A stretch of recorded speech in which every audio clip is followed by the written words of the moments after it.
Okay, this will be Lucid9 parts 3 and 4.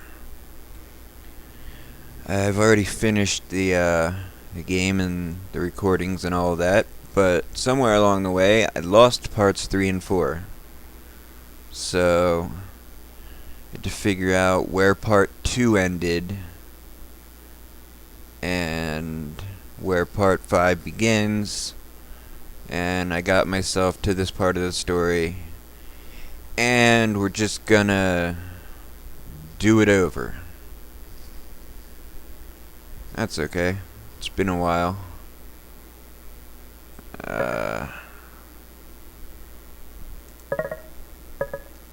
Right, so we just left Mr. Ryuta. Why? Just left Mr. Ryuta's office after having a session with him, and he gave us some stupid ice cream prescription. I actually don't feel tired. I feel rejuvenated. Seems like those memories have been weighing on me for a long time. Maybe therapy really will be beneficial. Deciding to take his prescription to heart, I head straight to the downtown shopping area. With my mind cleared, I get to pay a little more attention to the weather. Beautiful cloudless skies, the slightest hint of a cool breeze. You! And this person. A girl careens from around my corner and nearly crashes right into me. Her glasses flash dangerously as she tips her newsboy cap over her forehead, studying me with an intensity that could rival an electronic microscope. Me? It's all I can manage to say at the eccentric sight. Yes, you. An idyllic, unlettered civilian. Perfect. A hint of a satisfied smile tugs at her lips. For what must be the 100th time today, I feel a keen sense of impending doom. Respond to my questions with either yes or no. Do not deviate, do not invent. For the sake of both of our insanities, do not dawdle. First, am I correct in assuming you are an academy student? You must have the wrong person. I've never seen you before. How can you judge the purpose behind this encounter without knowing the criteria I have set in my approach? I am not mistaken. You are my target. It doesn't take a genius to sense this girl means trouble. Decide to conveniently ignore her and step around her. She only steps with me, blocking my path. Again. Oh, great. I can sense where this is going. As I envisaged, the subject demonstrates a remarkable inability to utilize basic cognitive functions. Talk about uncalled for. Abusive words, overly complicated language, clearly has a few screws loose. Maybe I should call the hospital, see if they have a runaway mental patient. But she's not wearing hospital clothes. Look, kid, I don't know what your problem is, but... Kid? Pleasantly cool air suddenly develops into a rather harsh chill. She must be in one of those phases. Just another 14-year-old expecting to be treated with the dignity of a grandmother. Be it a 14-year-old who apparently memorized the dictionary. Oh, whatever you are. Generally speaking, it's pretty rude to just run up to someone, random stranger, and insult them.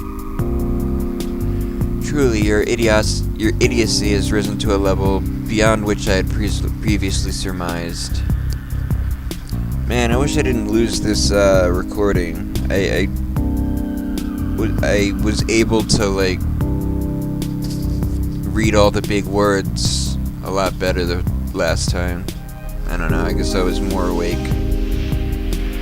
She immediately digs into her pocket and flashes something in front of my face. Shigeru Inamoto, freelance detective. legally certified to inspect crime scenes, obtain private files, and, if necessary, interrogate unduly inquisitive citizens with the observational finesse of a blind bat. And you shall note that I am 26 years of age. Huh? What? You're 26?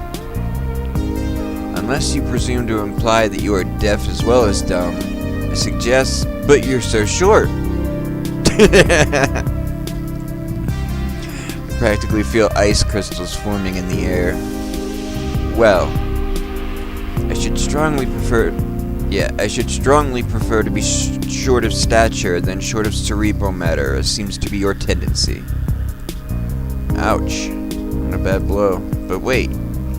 If you're a freelance detective, does that mean that this is an interrogation and I'm a suspect? If I have to go to the police station, do I get excused absences from class?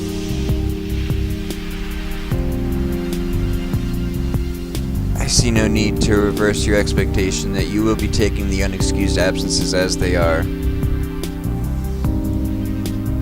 Consider it an inevitability, similar to your clinical depression. That stops me. What? How could she possibly... What would even make her think something like that? You might as well carry a sign. From your uniform, you're a student at the academy. From the fact that you're wearing it, you attended school this morning. From your presence in town rather than in class, you are, as I believe they call it, playing hooky.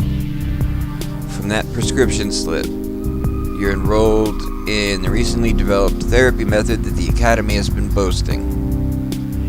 From your fairly normal physicality and social skills, your problem is most likely clinical depression or something like high-functioning autism. Okay, I get it, you're a detective. And you're impressed, but you're pretending not to be. It is pretty impressive. The observations themselves might seem like common sense, but a person who can actually synthesize them is a rare find. Which, of course, just makes her even more annoying. I relax a little, oddly relieved that she hasn't secretly researched me. Now it is your turn. My turn. Of course, what can you see from my physical presentation? I invite you to give your brain some much-needed exercise. I guess close to firing me up. Close. Sorry, but my therapist's instructions to follow. Oh, but I have my therapist's instructions to follow. Unless you have any actual business with me, I'd appreciate it if you left me alone. I step around her again. This time, she doesn't move. But just as I think I'm home free, I hear a soft whisper drifting from behind me. Also, I just wanted to point out real quick that, like, where this scene, like, where the visual is, I had it in my head the whole time that she had us stopped at an intersection. So, like, I thought it was sidestepping her into the street. I don't know, it's a minor detail that only matters to me, I guess. Do you not wish to play a bigger role in society than an inconsequential pawn in this game of life?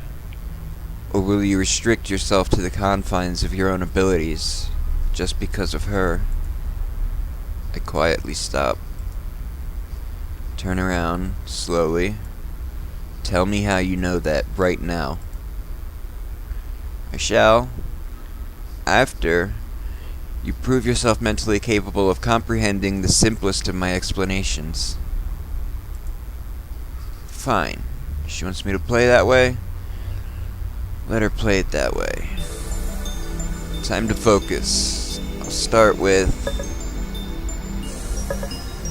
I'm going to try to go the most straightforward route. But I think I have to go... whatever. Shut up and do it. Why here? Why now? Why me? These are all questions I need to address. Detectives approached me and bombarded me with questions, but I see no other policemen. Is she doing this just because she's bored? No, she was specifically looking for an academy student for some reason. Coming up short in this area, I'll have to think about this later. Unlike the standard professional wear I might expect of a law enforcement agent, she's dressed comfortably. Probably can do that because she's a freelance detective. They also haven't been ironed in a while, which means either she doesn't care or she's a workaholic, possibly a combination of both. Her shirt proclaims king, conscious or unconscious association to her egotism. Can't tell much, but I find it strange that she dressed so casually and expect people to take her seriously. With her height and her clothes, is it any wonder that she's often mistaken for a kid? One more thing that bothers me. She wears comfortable looking clothes, which I previously assumed were for efficiency. After all, chasing down criminals in high heels is a stupid idea. And yet, something stands out.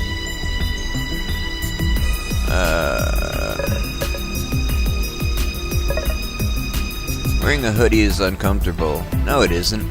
And so are glasses. No, they're not. Right? No, actually, there's nothing wrong with that. What's odd about assuming she's wearing these clothes for movability? Oh, really?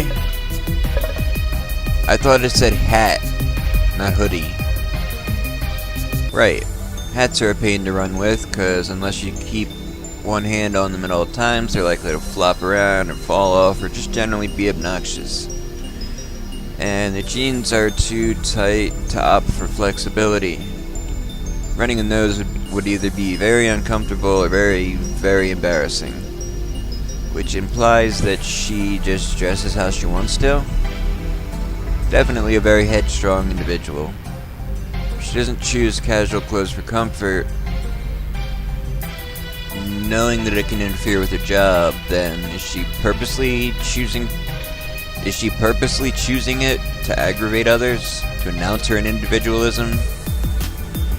It would match with her choosing to be a freelance detective instead of a corporate investigator. Free-spirited, rebellious, and as I suspect from how she's shamelessly pulling me aside for no reason, guided more by her heart than her head, despite her intellect. Not bad. Next, I should think about her body language. She spreads her weight evenly on both feet, unlike most girls who let it lie more on one side of their hip than the other. Even weight on both feet. Almost sounds like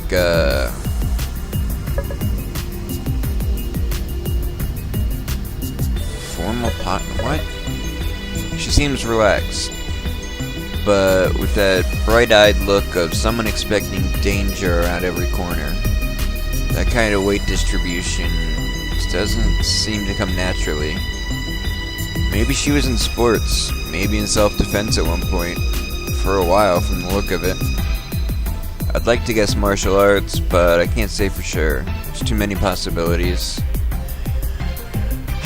Okay then, maybe I should think about this a different way. Her movements are very crisp and close to the body. While she's speaking, she doesn't gesture very much, even when yelling. Has she yelled already? Generally speaking, sports emphasize emoting on a huge scale, roaring in victory, bawling in defeat, the works. Not only that, but limbs are trained more for gross motor skills than fine motor skills. On the contrary, Shigeri has very tight control on her hands, almost to the point where she seems stiff. Which likely points to something high control, like ballet or archery, or a more subtle martial art like Wing Chun. Well, that still doesn't narrow things down too much. Time to move on. Notice that when Shigeri moves, she primarily tends to use her... I've never picked left hand. Just want to see what it says. The left hand is always hovering by her hip. where it's likely her holster would be. Maybe? Or it could be coincidental. She doesn't primarily use her left hand for gesturing, at least. I think I'm on the wrong track. Really? There. Her left hand is generally stagnant, while her right often takes the most action, adjusting her glasses or tapping against her hip. Probably safe to assume she's right-handed. So, she used to be involved in a high-control form of physical exercise, and she's right-handed. Is that all I can get from body language? Well, she doesn't wear any noticeable makeup. She dresses like a kid. And she wears glasses instead of contacts, just calling more attention to her pathetic stature. Wait a minute, when I put it that way, it almost sounds like she wants to be underestimated, but going with what I haven't picked before, seems like her mind is stuck in a perpetual state of immaturity. Maybe she's wearing clothes that she wore from childhood because they offer a sense of safety and security that nothing else can. Not completely sold on that, though. She's definitely demanding, but I can't tell whether she's socially inept or just extremely passionate about her work. Given her personality and her occupation, a different hypothesis might be in order. Even though she pretends to be indignant about being mistaken for a kid, it looks like that's her intent. Even though she's a freelance detective, she doesn't wear her badge anywhere, or carry a gun, or anything really. She probably believes being underestimated is a valuable skill. Can't say I personally agree, but hey, she's a 26-year-old freelance detective, not me. I take a step back to look at the full picture. No, this isn't it, not quite. There's good information, but it's basic. Nothing stands out. I can't actually use any of this. Time to think a little deeper. Is there anything that can help me? Anything at all? Something I missed? Here's a phone call for you. Anamoto speaking. Yes.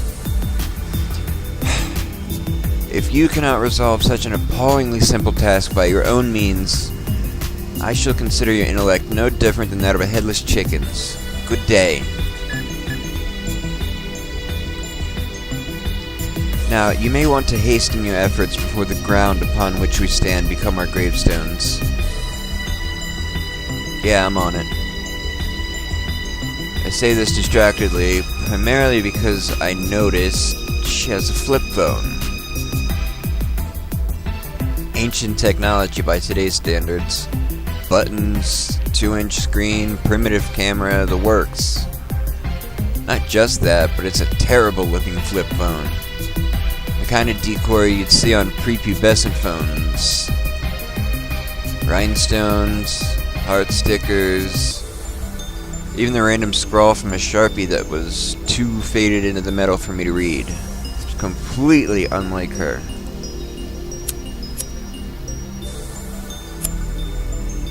Which means it's a wealth of information. While on call, she's so graciously turned her phone in my direction, allowing me to catch a glance of her wallpaper. Shock.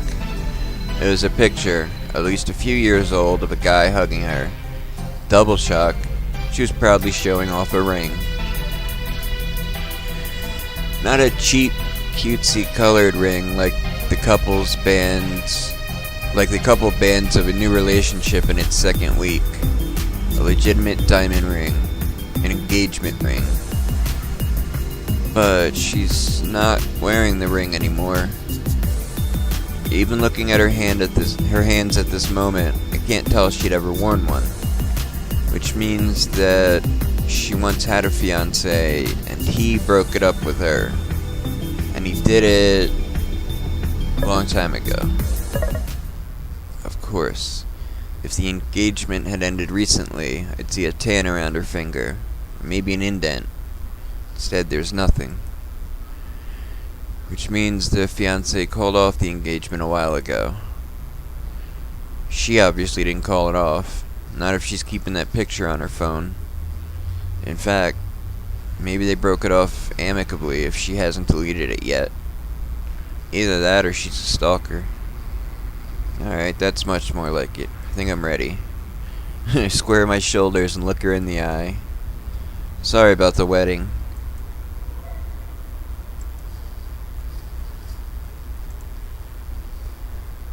Hello? What wedding? Is she serious? How can I possibly word this delicately? Yours. The one your fiancé called off a few years ago? Did he? Didn't he? Unless she does have a wedding ring and she just doesn't wear it? Is it in your pocket or something? You might seek to articulate yourself better. Is what in my pocket? Your wedding ring. Why would I have a wedding ring in my pocket? Well, if your fiancé didn't call off the wedding, then... Wait. No, there's only one more possibility, and since she's in law enforcement, it wouldn't be unlikely. I immediately shut up as the realization dawns on me. I see you've realized, yes, he never called off the wedding. Because he died. I suddenly feel very, very callous. I'm sorry. Silence. Say nothing that you do not mean. Unless you're manipulating others to extract information, as that is an occupational hazard. Right. Even as she continues on, I mentally hit myself for my error. I shall admit, civilian, that you have done adequately. Train your senses consistently, and you might become moderately useful in the future. Thanks, really, I'm overwhelmed. But I ask of you this. What is the meaning when a freelance detective approaches a student and asks a string of seemingly unrelated questions of him?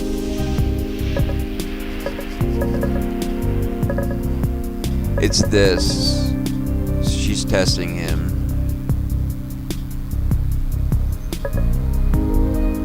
But going with things I haven't picked is glaringly obvious. Even to you? Well, I like to think I'm pretty keen when it comes to these kinds of things. You obviously have a crush on me.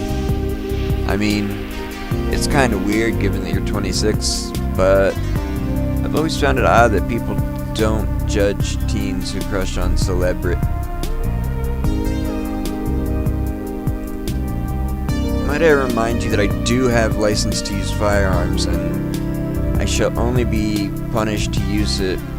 Wait, yeah, I shall only be punished to use it on organisms with a functional brain.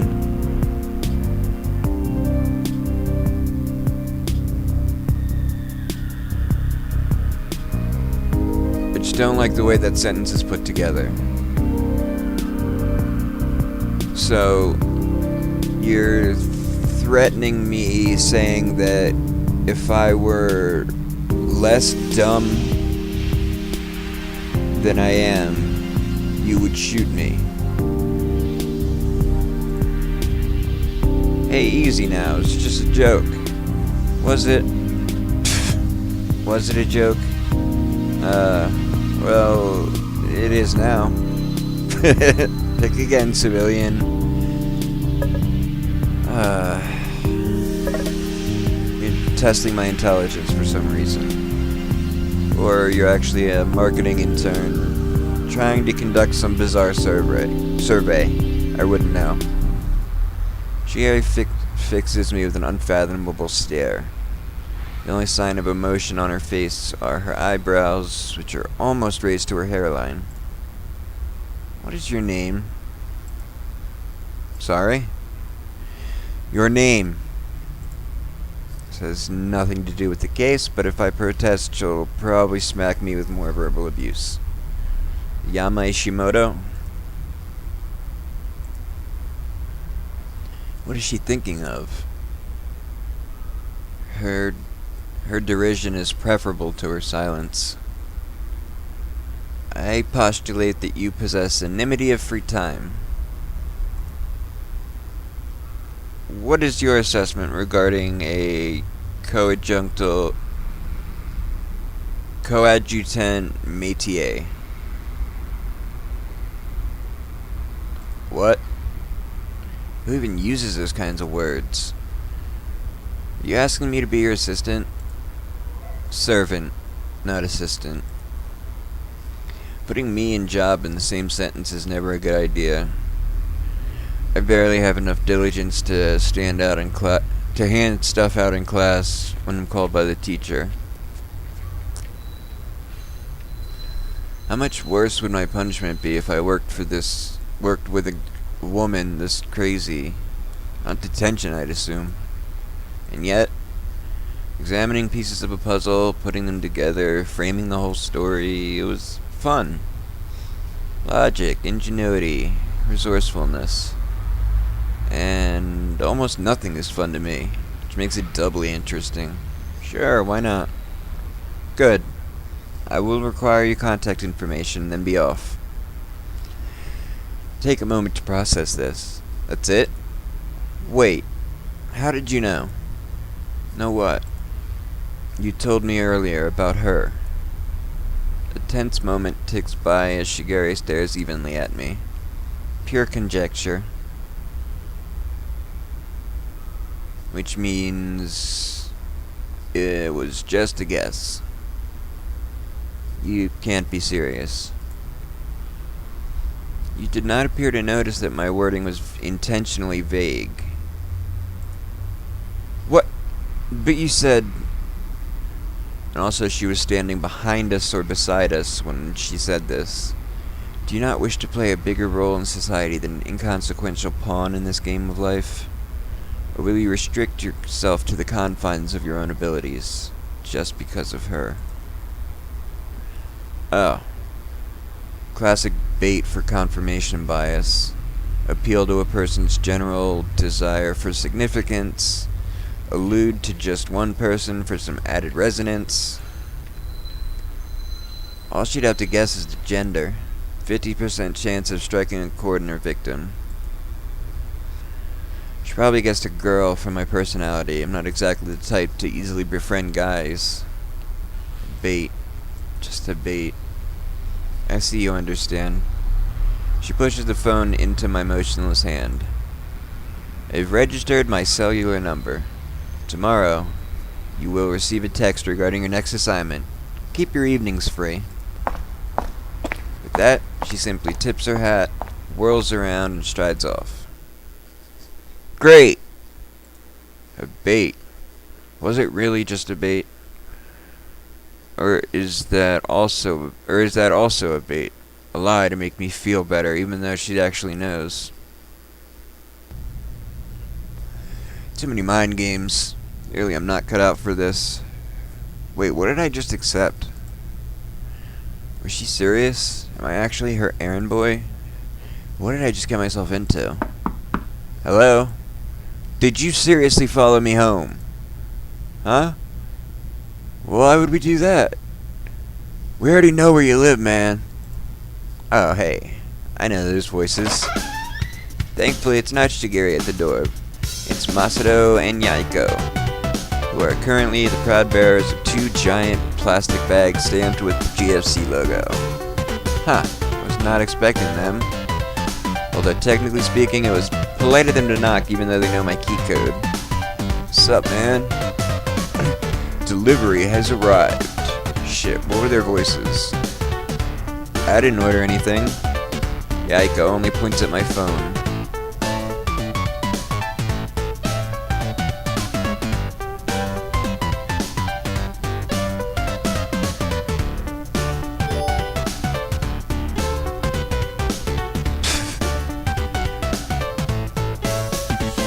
Whoops. Okay. Okay, I can scroll up. Dude, where are you? Masato says you're not at track. Dude, where? You're missing out big time. My club's so good. It's the best. 6 members, woo! We're gonna grow so fast the roof will explode. Okay, we're done here. Where are you? We're gonna get KFC. Crispy or original? Hello, are you dead? Hey, crispy it is. Masato won the Hot Wings contest. He wanted a rematch. I don't think he's satisfied though. Said paper cups aren't good rivals. Dude, what's up?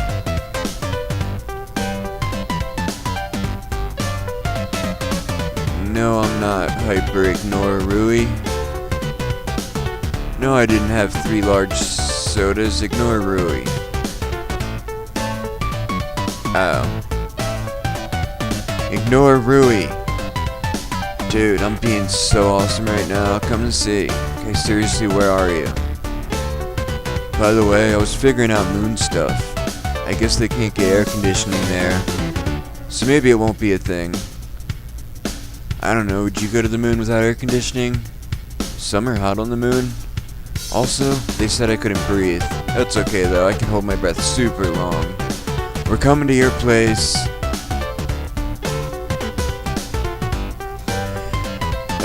Technically I should apologize for being so unresponsive, but all I can feel is incredulity.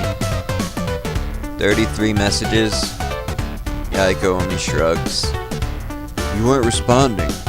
What's a thoughtful, selfless person to do? Not invade my house without warning, probably. I gave you plenty of warning. Doesn't count if I don't see it. You're blind? Classic Yaiko. Might as well have some fun. What, you didn't know? You mean all this time you've been running blind? Well, not exactly. I have an antenna growing out of my feet, so I can tell where I'm going. Whoa, is your mom a spider or something? Spiders don't even have antennae growing out of their feet. She has a mutant gene. Is your whole family like that? Y'all are aliens? They really need to work on their gullibility. No, I had a sister. Had? She flew away. So she had a bird gene. This conversation is rapidly steering into the deep end. Decide to change topic. You did have a sister. You guys gonna come in or you just gonna stand there? We coming in. You can't eat chicken alone. Should've sounded cheesy, but I can't stop myself from grinning as they march into the house, slip off their shoes, and throw themselves on the sofa. What does that say? Not the text, the books in the background. Diastinudix. That word, second word's missing vowels. Whatever. Masato pulls several large containers out of the GFC bags and uncaps them. Heavenly aroma of fried chicken drifts through my apartment. I swear this book is just a big advertisement for KFC. Let's see. We got ourselves classic drumsticks, them spicy wings, and potatoes and corn for sides. He raises an eyebrow at me. I fervently shake my head. No more contests. I reach further into the bag and threateningly shake a packet of hot sauce. Also, this is the only time in the game that you see yourself.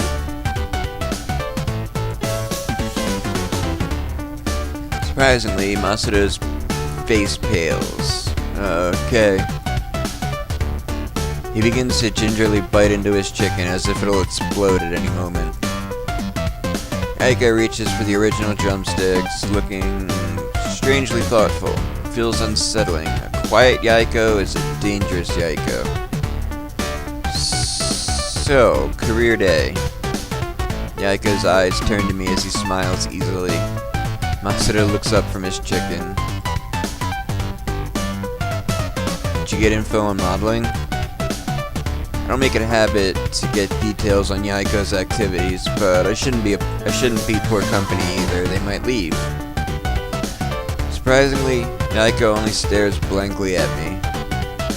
Modeling? He's really dumb enough to forget his own dream.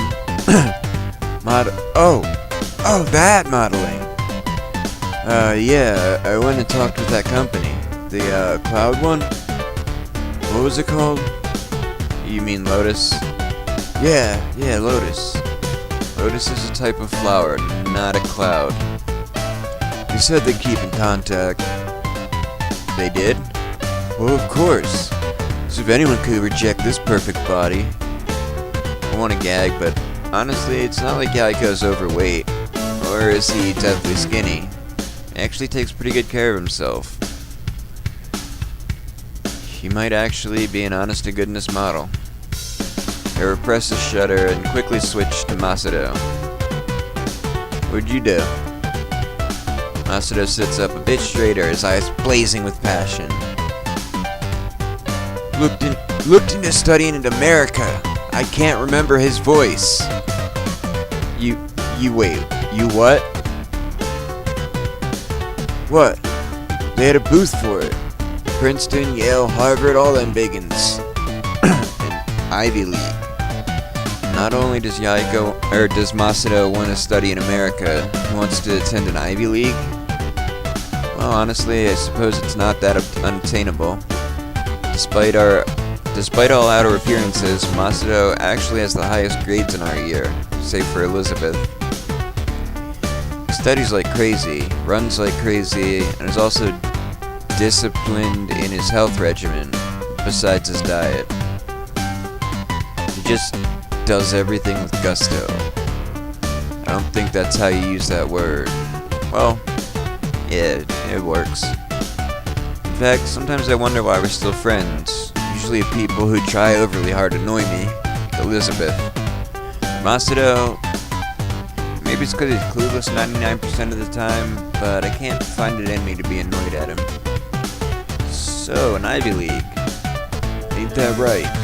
I'm gonna smoke everyone else. Thought you were going for the Olympics or something. Hell nah, ain't my thing. Does make me curious. How would he be so passionate about track if he wasn't planning on pursuing it as a career? I guess it'll definitely help him get into an Ivy League. Huh? Yaiko's peering into the KFC buckets, which are suddenly empty. It's all gone. Except one. Slowly, dramatically, he reaches into the bucket and raises a single chicken leg into the air. Oh, thanks, man. He sticks out his hand expectantly, but Masato only shakes his head, a dangerous gleam in his eye. You gotta fight to win in life, man. He reverently hoists the chicken leg upward, like a certain baboon did to a certain lion cub in a certain copyrighted movie. We gotta play a game for it. How about a little something from my childhood? Yaiko's face twitches in trepidation. I don't know, dude. You pansying out on me? Of course not. Good. Here's how it's gonna work. Game's called Survivor's Arena. Rules? There ain't none. Except don't kill no one, unless you want to go to jail. Times like these, I really have to wonder, just what was Masato's childhood like? Goal here is this piece of chicken. We gotta fight fair, so we're gonna stand equidistant from the chicken. It's so strange to hear him say things like equidistant, even if he is technically a model student. Me here, you there, Yama there. Wait, what? Whoa, leave me out of this. I'm fine without the chicken. It ain't about no destination, man, it's about the journey. That actually kind of makes sense. Regardless, I'm not so crazy about fried chicken that I'll fight over it. I'll pass. You're ditching me? Yeah, ain't no competition without a proper enemy. You have Yaiko. I can't race against Masato alone. And he ain't been my arch rival for 8 reincarnations. 8 what? Do I even want to know? I let out an exaggerated sigh and pull myself up. Fine, why not? Awesome. You ready? Masato tenderly places the chicken leg inside the bucket. His actions seem more appropriate for placing an innocent child into its crib and not the meat of an animal we're about to fight over like starving cavemen. He then measures the proper distance so that he is also equidistant from the chicken. Masato is nothing if not fair about his contests. Once all these procedures are properly taken care of, he bends his knees and leans close to the ground as if the chicken leg had transformed into a golden trophy. 3, 2, 1, go! Or start, whatever. The room explodes into action as he soars towards the chicken, hand outstretched.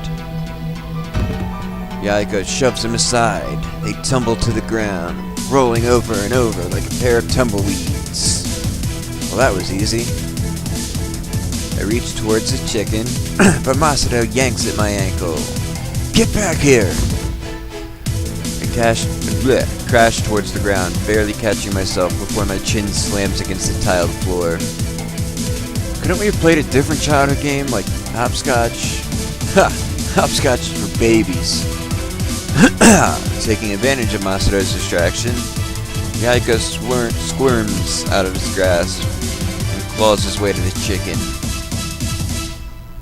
Before I realize what I'm doing, my hand shoots out and I've gripped around his waist. Masato sees his opportunity and releases me, dashing towards the chicken. In uncanny synchronization, Yaiko and I leap to our feet, tackle him to the ground. His hands lurch forward to catch himself, but our combined weight is too much. His face crashes against the tile on a sickening crunch. Uh-oh. I instantly step off and kick Yaiko in the side. He rolls off of Masato. You okay, dude? Masato manages to pull himself up, but a thin trail of blood is trickling from his nose. He inches towards me. Yama. He can't be dying. This is Masato. It'd have to be way more than a simple fall on the kitchen floor to get rid of him. Then again, it is a common method of death in books. One high impact blow to the nose and it's lights out forever. Could it be true? Come closer. Masato squirms across the floor, drips of blood smearing on his shirt. What is it? Ha! Got the chicken. What? He triumphantly raises the offending piece of poultry in the air, waggling it in front of my face. Oldest trick in the book, bait and switch. And he clamps a hand to his nose, a queasy look crossing his face. Broke my nose. My nose ain't feel no good. Yaiko silently hands him a fistful of napkins, which Masato gracefully accepts. Should probably get back to the dorm. Oh yeah, dorm without a real life. He staggers to his feet. Yaiko's hand is gripping his arm to help him balance. What alternate universe is this? Masato injured, leaning against Yaiko, who seems legitimately concerned. I watch, my mouth slightly agape as Yaiko supports the limping Masato out the door. Did he twist his ankle too? See you tomorrow, dude. He gives a cheery wave and shuts the door behind him. I'm left cleaning up the mess they left behind. Masato didn't end up taking his prize, so I decide to chew the chicken leg. Nothing like fat and carcinogens to get me through the night. When the leg's all but gnawed through, I toss it in the bucket, kick my feet on the edge of the sofa, closing my eyes. The apartment falls into a peaceful silence. I enjoy it. Really, I do. The empty space, the room for my thoughts, the gentle weight on my own presence, and nothing more. But I'd be lying if I said that I didn't appreciate their company. Masato might constantly be dragging me into competitions, and Yaiko might be constantly telling me things I couldn't care less about, but they're good guys. Spice life up, make it fun, turn it from a B chick flick to an A-rated film. More than anything, they're constant. Technically only known them for 1 or 2 years, but it's felt much longer than that. They've always been around to chill out, study, liven it up, anything really. Even Masato, his terrifyingly crazy schedule. They're good people, even if a little odd. Okay, now I really have to get something done. Something at least minorly productive. Oh god, I guess I have a whole nother day. Alright, so I'm gonna cut it here, cause I've been hungry, but like, I don't know. I mean, I guess I am replacing 2 parts, so I guess it'll be replaced in 2 parts. Whatever. Shut up.